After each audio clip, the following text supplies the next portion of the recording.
crisis of multiple impacts, a job crisis, a development crisis, a hunger crisis, a climate crisis, a population crisis. 2. Yes, you are surprised. The United Nations in May 2020 warned that a lack of access to family planning during the lockdowns and major disruptions to health services could result in 7 million unintended pregnancies. So that's why I actually said earlier, a population crisis.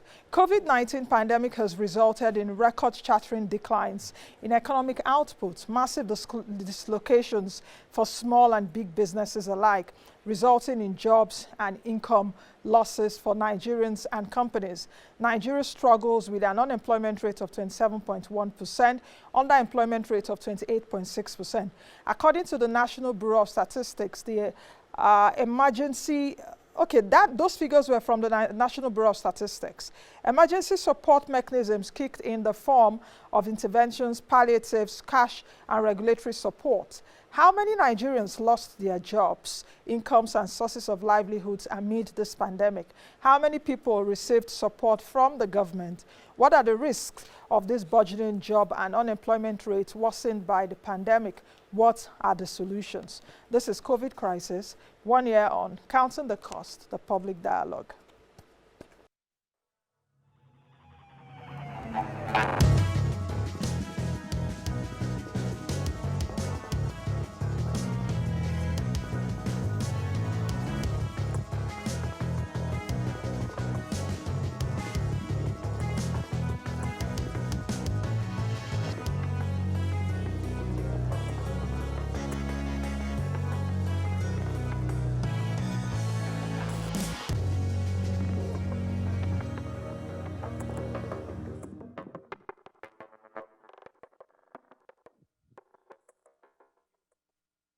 Good morning. I am Nancy Nigerian. Welcome to Moneyline with Nancy Specials on COVID crisis 1 year on. Today's dialogue will scrutinize the impact of the pandemic on the struggling job market and how Nigerians are affected with depressed incomes and businesses shutting down. To analyze this in a few minutes from now and proffer solutions is my guest, who is Olusola Adewole. He is a partner and territory leader of the Global Upskilling Initiative, PricewaterHouse Coopers. He's also a respected management consulting professionals. So he will be joining me in a few minutes. Also on this program today, an array of many Nigerians connecting with me virtually from different parts of the country and different sectors. We will be seeing them in a bit. But let's quickly take this as Nigerians spoke to us on the impact of COVID crisis on them as well as their businesses. Let's take a listen. The impact of COVID-19 can never be overemphasized in the sense that I don't reside in Abuja. I just came briefly to do sort of one or two things and hopefully to relocate to Abuja soon based on the job I got. It has affected a lot of people, and a lot of people are relocating, just like I just said, because the businesses, the jobs that some of us were running, COVID-19 has a kind of effect on it. And since I started my business, the COVID was thriving very well, but as soon as the COVID came in, we had so many issues because we had to sit back at home, not having the privilege to go out and train people. And even when the lockdown was over, the people were finding it difficult to come, to join in the training. And so, honestly speaking, the impact of COVID-19 cannot be overemphasized.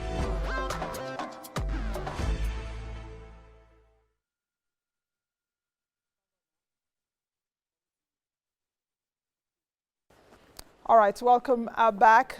We now have an array of Nigerians joining us online. They will be interacting with me in a short while from now. Like I said earlier, we will be looking at COVID-19 impacts on jobs in Nigeria. It's no longer news that many businesses shut down. For some businesses that couldn't take the pandemic stress, a lot of them shut down. Some businesses also became innovative and, reshuffled some of their strategies. Some businesses also took off and did well. Some businesses also innovated amid this pandemic and came up also with improved our numbers. Let's quickly speak to some of our online audience. I can see them here already. Hello, everyone, and thank you for joining me again today. I can see new people joining us. Hello, yes, I'm waving back. I'm waving back. Okay. Hello, Nancy. Hi, everyone. Good to speak with you. You know, the idea also behind this show is to, it's not all the time speaking to experts. We are all affected by the pandemic. Yesterday, we looked at the impact on the health sector. Today, we're looking at the impact on jobs, incomes, as well as businesses. In any way, if COVID-19 has impacted your business, or even if you've lost your job in the last 1 year, or your business has shut down, or perhaps your business is not as strong as it used to be, just tell me what your experiences are. Can you raise your hand to tell me if you've been affected in any way, whether in your business or individually? Okay, I can see Kainde on with her hand. It's only Kainde that was impacted. Okay, Tessie is also raising her hand. Christy is raising her hand. Nimi is also raising her hand. Engineer Chika is raising her hand. We are the men on this call. The men, were you all resilient? Your businesses, it's only women businesses that suffered.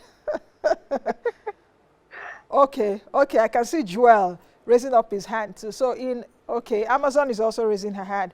So, okay, ACO Carrefour is also here today, so your business was also impacted.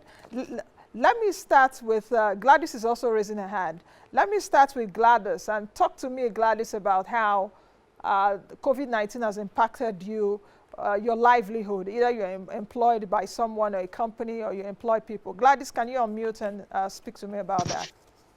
Hi, Nancy. Hi, Good morning, everyone. Good morning. Okay, so I work in the humanitarian sector, and we deal mostly with domestic violence. And of course, because of the COVID-19 crisis, we've had lots of the survivors not being able to access our services, not because the services are not available, but for some of them, restriction in movement, they've lost their means of livelihood, so they're stuck with their abusers. And it makes our work more tedious, to be honest. Carrying out our day-to-day activities, it makes it more tedious than it used to be a few years back. Okay, thank you, Gladys, for that contribution. Joel, can I get a sense of how COVID-19 has impacted your source of livelihood? Joel, can you unmute? Good morning. Yes, go ahead, please. Good morning. Good morning. Yeah, good morning. I can hear you. It affects based on the access to the raw materials, the business, because I run a personal farm, agricultural farm. So access to the raw materials and, let me say, a high price, of course, due to the pandemic. Okay, thank you, Joel, for that. Kainde, you want to speak to me about how COVID-19 has impacted your business? Yes, thank you so much, Nancy, and good morning, everybody. I run an asset finance firm, what we call a leasing firm, and because of the impact of the COVID-19 pandemic, we've had a lot of our customers having past due obligations in terms of their payments, which we call receivables. So because some of our customers have either lost their jobs or their companies have folded up, paying back on the assets we've leased for them has been very difficult. So we've had past due obligations increasing, and we've had to deploy moral suasion, empathy in getting our customers to pay us back. So the COVID-19 pandemic has really affected our business, but we keep on being resilient, looking for flexibility and ways to just empathize with our customers and get them back to pay us on our receivables. So that's been the impact. In terms of our sales team, we've had to reduce the sales team and look at other ways to deploy our services out there using the digital space. So building an app, trying to do marketing from a digital point of view, because the customers who want to go and market are not in their offices any longer. So we're deploying emails, we're deploying other means of marketing to ensure we're still positioned in the market to get the best of all the opportunities there. Thank you. Thank you, Kende. Amazon, can you speak to me about how COVID-19 has impacted you and your business, definitely? Can you unmute yourself? Amazon, can you unmute so that we can hear you? Okay, I hope that Amazon gets to unmute herself. Who else has another contribution in terms of how? Okay, yes, I can hear you now. Go ahead. Okay, what I have to say is during the lockdown, I actually work with an automobile workshop, but during the lockdown, we were unable to generate any income, and at the end of it, my boss called all of us and he can't continue to keep us, so he had to pay us. So during the lockdown, we all lost our jobs, so we had to look for other ways to, earn money. So I had to go into catering, learn how to make cake and some other things. So that is what I do now. Okay, still with you, Amazon. Your boss led you, or the company you worked in before the pandemic, they laid all of you off. So you had to innovate to use perhaps the skills. Perhaps you had baking skills before, you didn't know. So you started doing catering. So that's what you still do now? And how is that coming up? How is that coming up? Is the business okay? How many people are eating cakes now? Or weddings are coming back, or celebrations are coming back? Yes, actually, I'm able to get some customers. I've made up to like 60 cakes. Okay. Okay, so I guess that all the people also on the Zoom call with you, these are potential customers. So Amazon is a caterer. Amazon, you should be paying me for this adverts and on national TV. So you should pay me, or I should have commission from whatever you make moving forward. We have to see to that. All right, still moving ahead with every one of you. How do you think that government interventions have impacted you? Has any one of you within this space, did any one of you get any loan from government, be it the central bank loan, be it federal government, be it survival fund? No. No.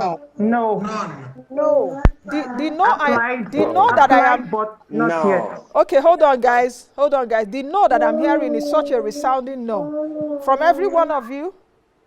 Yes. Yes. Yes. From every one of us. No. So nobody got a loan, but did you guys apply? Yes, I applied. I did. I applied. Exactly. Okay. Let's take it one after the other then. Tessie, you're raising your hand up. Please, every other person should mute so that Tessie can speak to me. Tessie, speak to me about your experience. Did you apply? Yes, I applied actually, but they told me that they've passed the quota for Abuja because I live in Abuja. So they said the numbers on the quota for Abuja, that they've reached that quota, so they cannot disburse more money anymore. That's what they said. Okay. Yeah. All right, that's for Tessie. Let's bring in some other people, because I'm also being told that we have not just you guys online joining me right now, we have other people. So if I can get them very quickly. But the questions across board also would be around how many of you got government interventions, be it from the fiscal side in terms of survival fund, or the interventions that the Central Bank of Nigeria had or have had in the last 1 year. And I'm talking about billions of naira. So from what I'm seeing right now, some of you said you applied, but not some of you got. Who wants to speak to me about that again? Can I take a guy, for example? Yeah. SCN, I can see you there. Can you unmute? Did you apply? Yes, Nancy, I did apply, but I didn't hear anything afterwards. Okay. There was no response. Okay, when exactly did you apply? From them. When in the year, in 2020 did you apply? Did you hear me? Yes, when did you apply last year? When exactly? It was in June, during when the lockdown was eased off. Okay, so it's still within the period. Who else again can tell me his or her experience in terms of when you applied and perhaps what you were being told when you applied? Hello, Nancy. Yes, okay, go ahead. Hello, Nancy. Yes, I can hear you. Okay, it's Nimi. Okay, yes, Nimi, good morning, go ahead. Good morning. Yes. Okay, I applied sometime in July, and then we were told that it was going to take a short period for the facility to be given. But we are still waiting. In December, we were told we would get the loan in December, but unfortunately we didn't get. They said they were going on holidays. We should wait till January. And then we got to January, they said they were doing some upgrades. So we are still waiting and expecting. Okay, which loan exactly did you apply for? Nimi, still with you. Which loan did you apply for? Okay, you said? What loan did you apply for specifically? Okay, the agric loan. The agric loan, there are different kinds of agric loan. Which one? The survival loan for the COVID. Okay. Businesses that were affected by Okay, so the survival loan. So yes. I would take it that you are an employer because the survival loan. I'm an employer of labor. Yes. So the survival loan is to augment for your staff salaries to pay just some bits. Okay. I needed us to say that. Since some of you here did not get the loans, or even all of you, how many of you know people that got? How many of you know people that got? Whether the TCF, Targeted Credit Facility. Okay, Adama says she knows people that got. Adama, speak to me. You know people that got?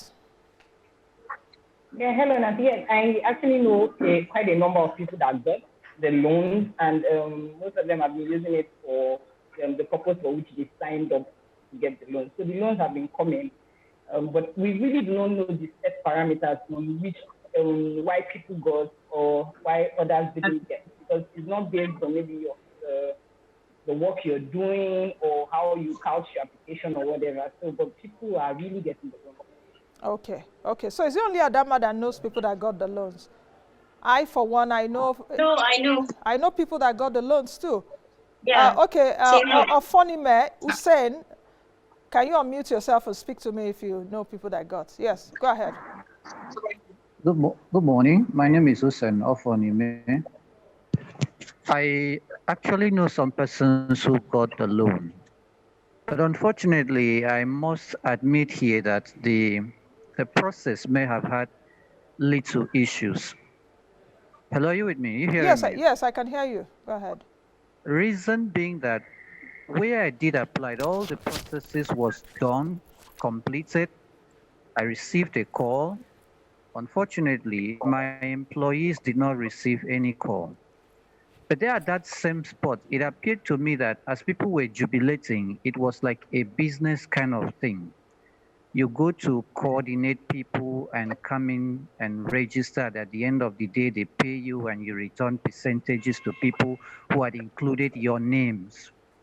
This was also asked of me. I said I wasn't going to do it. Okay. I actually have to put what was for me and not others, but people were actually using it as business, and of a truth, it doesn't go down well. Okay, the essence for that thank you, Sen, must have been Thank defeated. you, Sen, for that comment. We'll come back to that in a bit. If you were on the show yesterday for my online audience here, or if you watched the show yesterday, you'll recall that we told you that Nigeria is expecting doses of COVID-19, that's vaccines, today. Our correspondent, Yemi Adebayo, is at the airport here in Abuja. Hello, Yemi. I can see you well maxed up. Yeah, morning, Nancy. Well, we are at the tarmac here at the Nnamdi Azikiwe International Airport here in Abuja, where the 4 million doses of the Oxford AstraZeneca COVID-19 is being expected.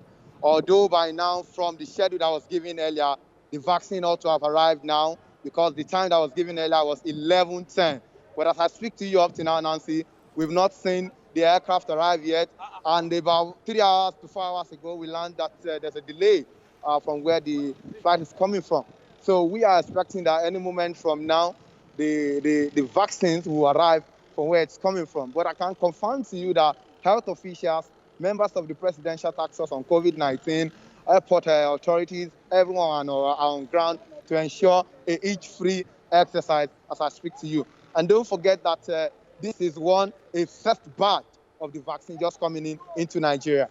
Yemi, thank you for that. I was almost, I was concerned about your safety because I saw you standing and I saw a van pulling off or pulling close to you. So I was concerned for your safety. We don't want to have an accident there. So you please take care. So is there a time frame you've been told that these vaccines, what's the timeline or what time was given? Well, Nancy, I can tell you clearly that for now, everyone is still wondering when and how soon or when it will happen. Because as we speak now, there is no information yet as to when the COVID-19 vaccine will arrive. Because don't forget that the time that was fixed is that it's 11:10 that it is going to. And if you can look behind me, you could see the tarmac there, the tarmac where we are expecting the aircraft to land from, then coming. Then the vaccine can be offloaded from where to be taken to the national storage in Abuja, where it will then be distributed for those who are going to be in need of it, particularly the frontline workers. Okay, so we're expecting this 11:10, if I got you right, 11:10 a.m. Well, what I said, Nancy, is that ordinarily the time that was expected for the aircraft to have arrived is 11:10, but this is 11:30 already, and we still don't have the aircraft landing yet. But we are all still waiting anxiously and expecting that anytime soon the aircraft to land there, then we could know what next to do. But what I can confirm to you now is that all the officials are on ground, members of the PTF and other relevant health officials are on ground to ensure that we have each free process here. Okay, so I will take it that since the officials are on ground with you there at the airport, hopefully very soon those vaccines would land, even though we're a bit like 20 minutes late. Hopefully. Exactly. But don't forget that, like I told you, they said there was a delay in the aircraft from moving from where it is coming from. So perhaps what led to the delay, we still don't know, but we are trying to find out what perhaps led to the delay, because by now, offloading of those vaccines ought to have kicked off.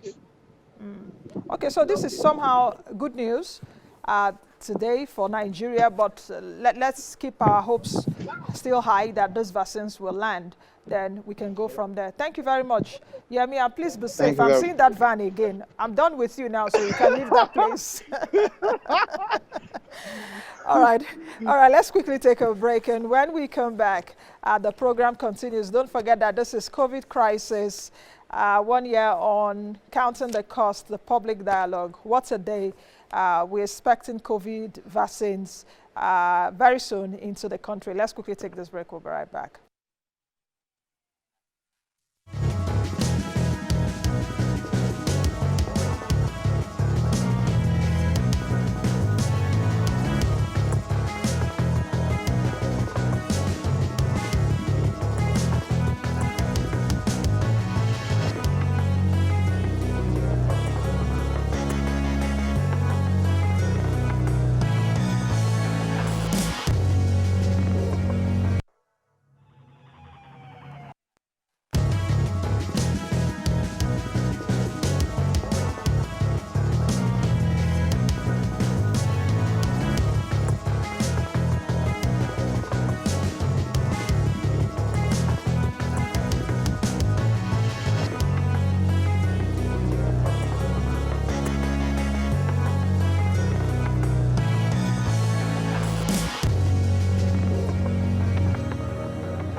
All right, welcome back. In case you're just joining us, it's still COVID crisis 1 year on counting the cost, the public dialogue here on African Independent Television. Like I said, last Friday, it's Moneyline with Nancy Special. So in case you're wondering, is it still this show? Yes, it's still the show, but we are taking a look at how the country has fared in the last 1 year. Just before the break, we heard from my colleague, Yemi Adebayo, at the airport. They are waiting for the arrival of COVID-19 vaccines that is due any time from now. So don't touch that dial. Don't tune it away from African Independent Television. Trust us to keep you up to speed with it. But as we continue this, today we're looking at COVID crisis impact on jobs, incomes, as well as businesses. My guest is joining me right now, Olusola Adewole, who is the partner, territory leader of the Global Upskilling Initiative at PricewaterHouse Coopers. He's also leader People and Organization Advisory Practice in Nigeria, Ghana, and Liberia. That's from the PwC, and a respected management consulting professional. Mr. Adewole, good to have you on the program, and thank you for joining us.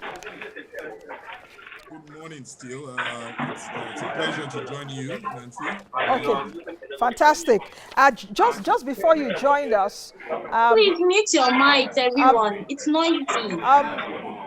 Mr. Adewole, okay, we have other people online too, but I would ask everyone to mute their mics, please. If not, we'll take you out of the call. Thank you, guys.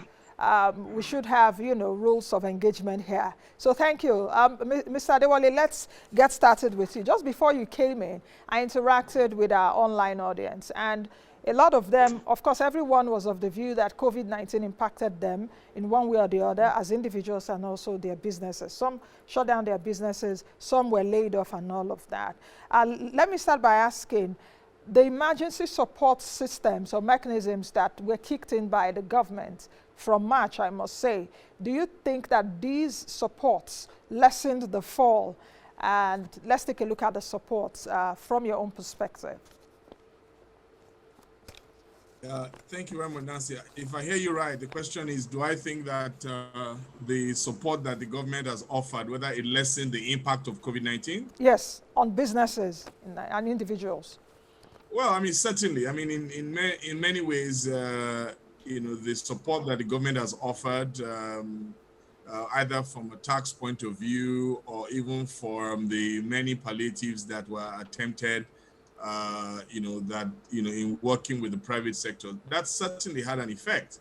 I mean, if you think about the healthcare that was provided, the way everybody, the coalition against COVID, worked with the government to rally around to build the isolation centers, all of that support certainly has helped. I mean, I was reading an interview by the governor of Lagos State just over the weekend, and he was talking about how if you were going to get tested for COVID commercially, as some of us have done, it costs about 50,000 naira a piece, but that the government was able to provide that free of charge. And even at many of the isolation centers or the treatment centers, either NIMC or the ABA Center, all of that is offered free. And we all know that that costs a lot of money, millions of naira in the private sector. So the multiplicity of interventions have certainly helped. Now, to what extent is, I think, the begging question, because Nigeria is a huge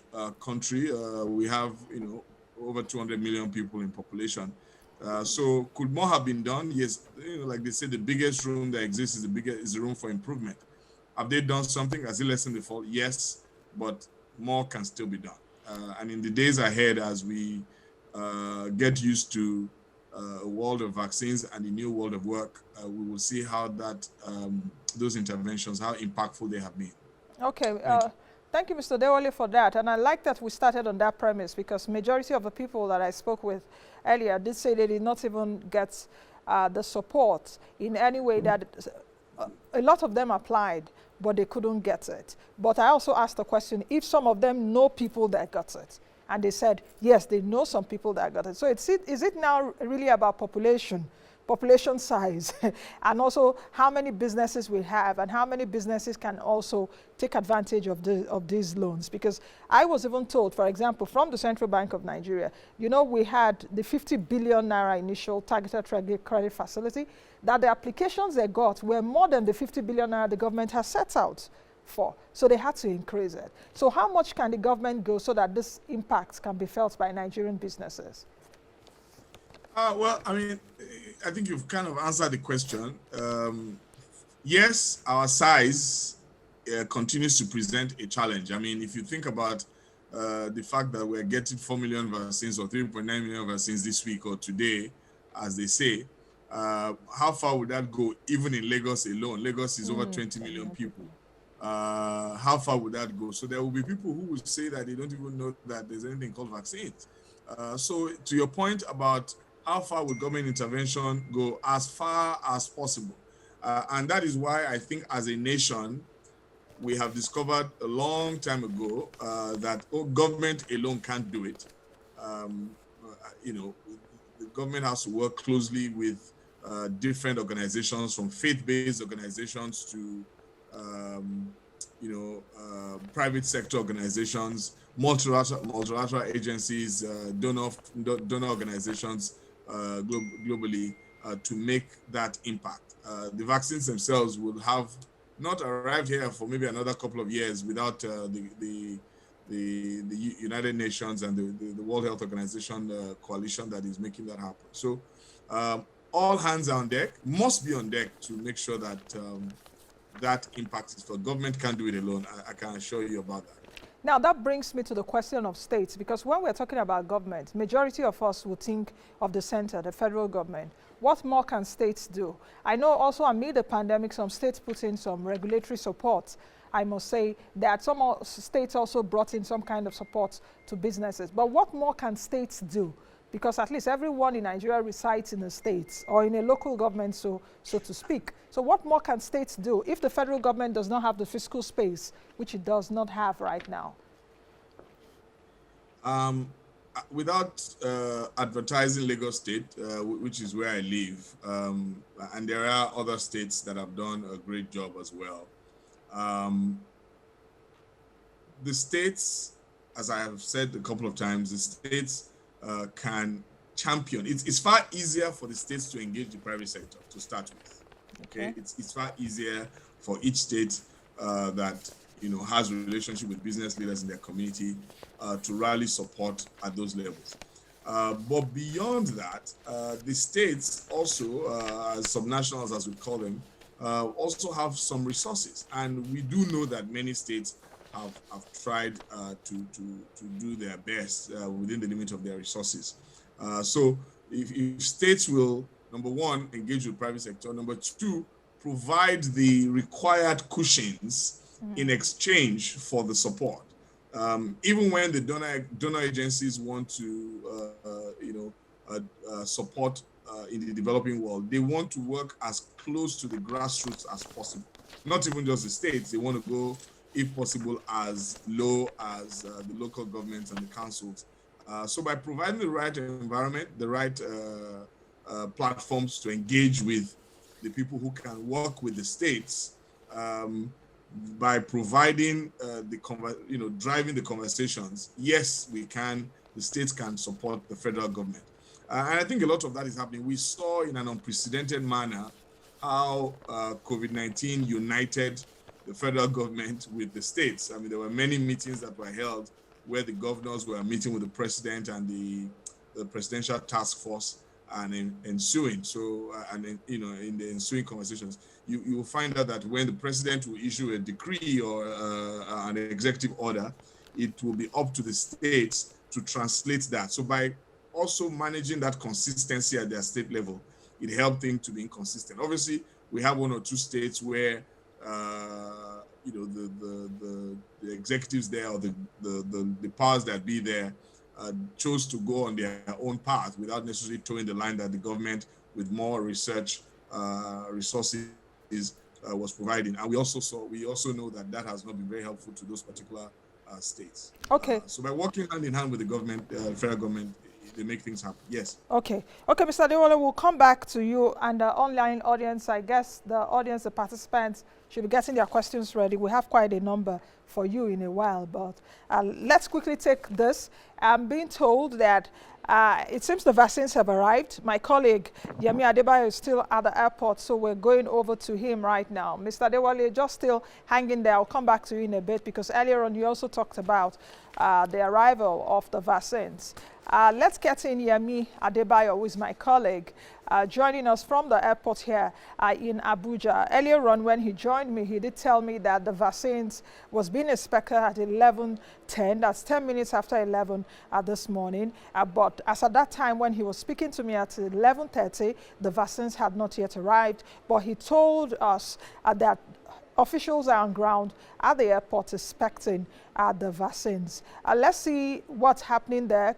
Can we have Yemi Adebayo right now? Yemi, what's happening? Is that the plane just behind you? Nancy, if you can hear me or if you can see from the background, you can see the aircraft that just brought in the vaccine just arrived now. If you can looking at the pictures there that we're giving you, you can see the vaccine has just arrived. And any moment from now, they will start offloading the vaccine from the aircraft. Like I told you earlier, every necessary stakeholders are here already, and we are expecting that any moment from now, the Secretary to the Government of the Federation and other top government officials, including members of the Presidential Task Force on COVID-19, will be here to supervise the offloading of the vaccine. Okay. Thank you, Yemi. Any new thing from them, or we're expecting, of course, when the vaccines are offloaded, we're expecting perhaps the officials to speak to us? Yeah, exactly. That's what we are expecting as well. As soon as they offload the vaccine from the aircraft, we're expecting that the officials will talk to us and tell us how, first of all, what caused the delay, because like I said to you, the vaccine ought to have arrived around 11:10 a.m. this morning. And if you look at the time now, it's almost 12 o'clock, and then the vaccine has just arrived.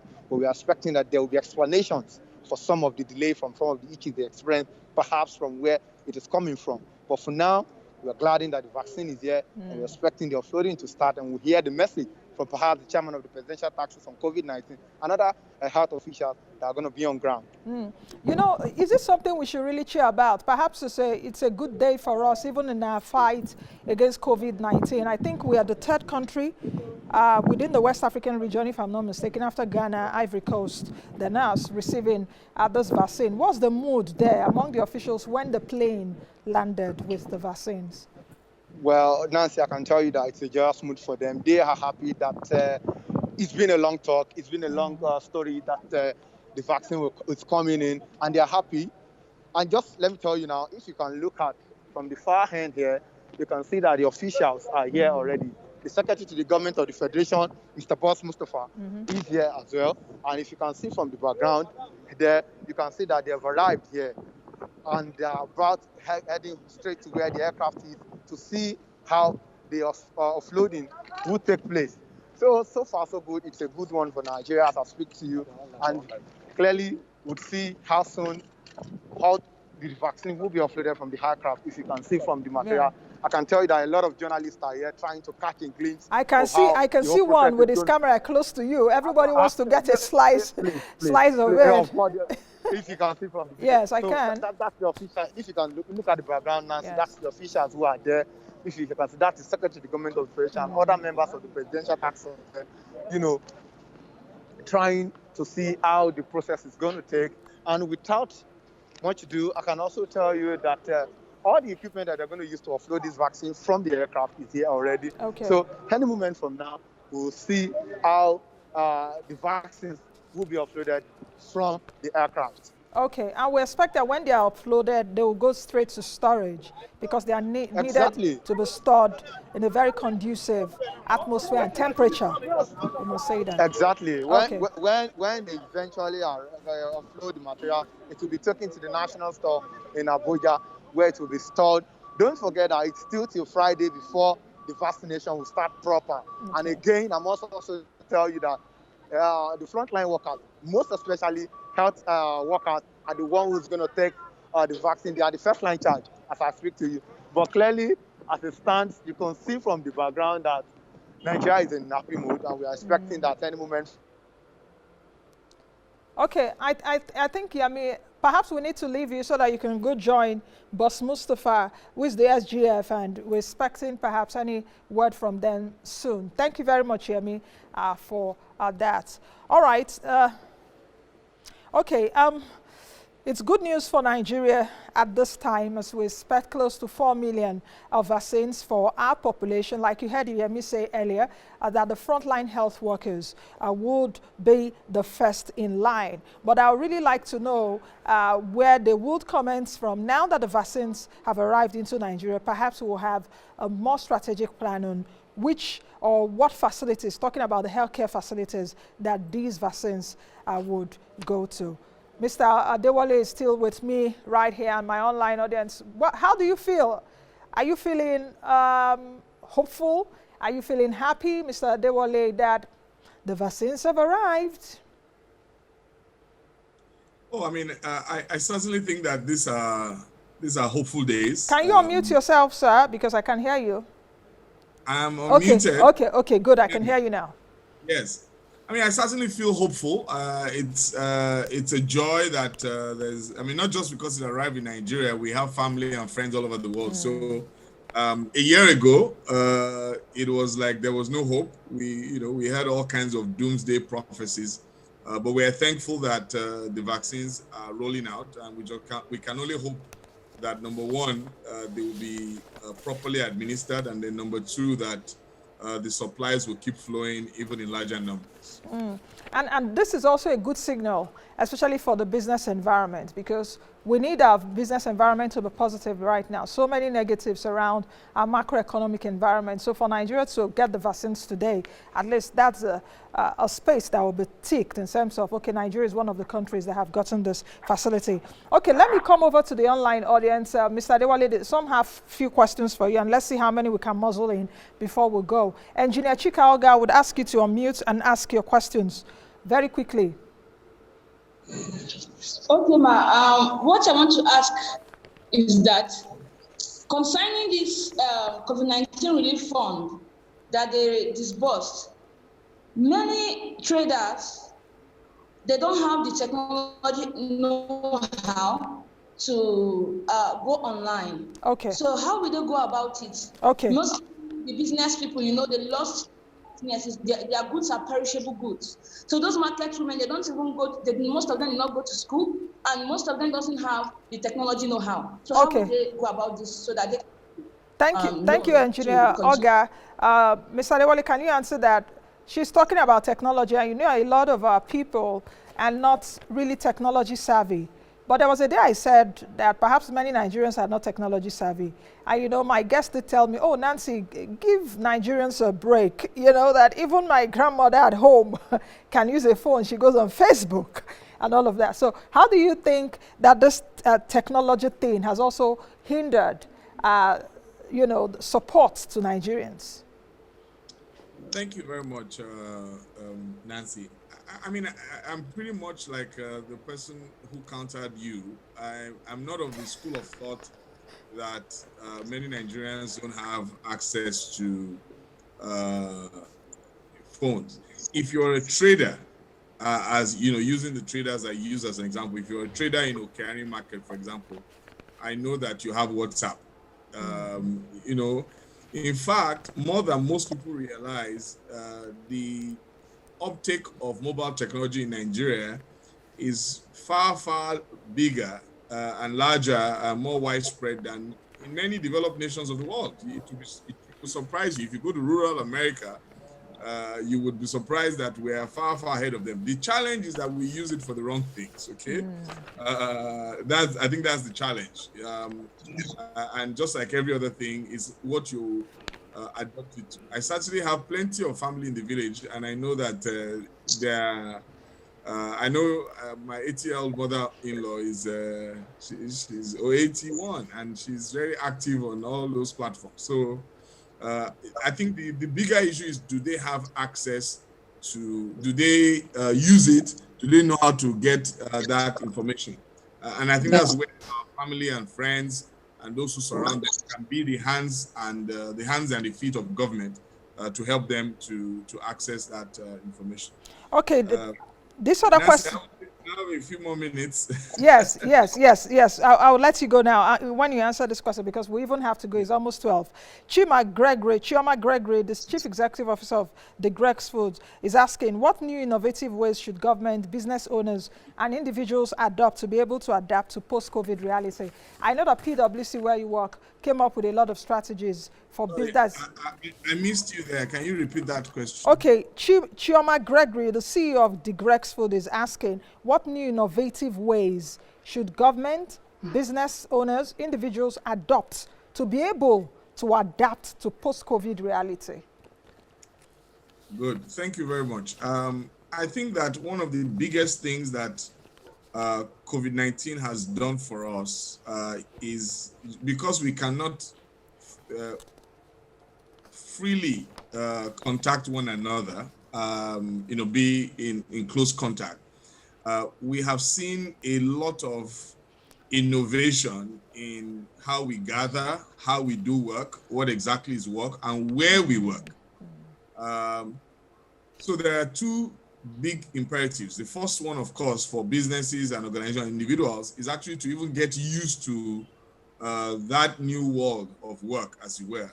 Digital has come to play, okay? So now if you want to order anything, you can go to an app and so on and so forth. In many organizations, for example, the way we use Microsoft Teams, Zoom, and all of these technologies has suddenly increased, okay? There are so many of those platforms. So because of these two factors, the fact that we can't work and interact as we used to, and two, because of the accelerated use of technology that is coming to our fore now, we need to help our people to upskill, okay? People just need to grow their capability in all of these technologies. So what is artificial intelligence? I was on a website, in another, a US or Canadian website a few days ago. And when I logged on, it recognized that I was from Nigeria and was giving me content that was Nigeria focused. Okay, so that's what the work of artificial intelligence. But I know that because I am versed in that space. So all of us, if we don't want to be left behind, we need to improve our acumen, our digital acumen. Even if it's just knowing what is out there. Very soon, people are going to find it difficult to find great work, because even before COVID-19, technology was enabling work. But now with COVID-19 and digital, a lot of things are delivered. Yes. Digital. Yes, it forced us to do that. Thank you very much, Mr. Adewole, for joining us. It's been nice speaking with you. Let's do this again sometime soon. Thank you very much. Have a wonderful day, and thanks, everyone. Thank you. Thank you. All right, that's it for today. Thank you to Mr. Olusola Adewole. Of course, he's the partner and territory leader of Global Upskilling Initiative at the PricewaterHouse Coopers. In the last hour, we've been looking at COVID crisis 1 year on, counting the cost, the public dialogue, and we've been looking at the impact on jobs and income losses. I want to say thank you to everyone that has also joined us today. We will continue tomorrow. We'll be looking at the impact of this COVID-19 intervention, so the discussion continues tomorrow. I hope to see you all tomorrow. Be the best you can be the change that you want to see. I am Nancy Naji. Don't forget to wear your mask, even though the vaccines have arrived. See you tomorrow. Thank you for watching our video. Please hit the subscribe button below, turn on post notification to follow all our updates.